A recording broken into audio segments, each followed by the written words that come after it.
Good day mga boss! So welcome again sa Puppy Brad TV.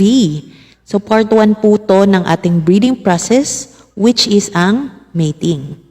Ito po yung mga pinagawa ni Puppy Brad na mga breeding fins. Ayan, makikita ninyo.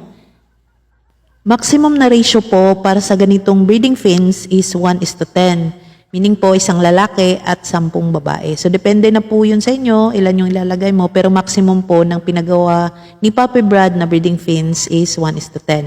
So sa ganitong klaseng breeding fins po, makakatipid ka po sa oras at sa effort nyo po sa pagme-mate ng mga manok. Unlike po sa battery cage na manual nyo pong ginagawa yung mating ng mga manok natin. Unlike po dito, nakukuha ka na lang po ng mga itlog nila. So maraming salamat po sa panonood ng ating video. Sana po itangkilikin pa ninyo ang ating mga videos dito sa Puppy Brad TV for more tips about breeding at pag-aalaga ng manok.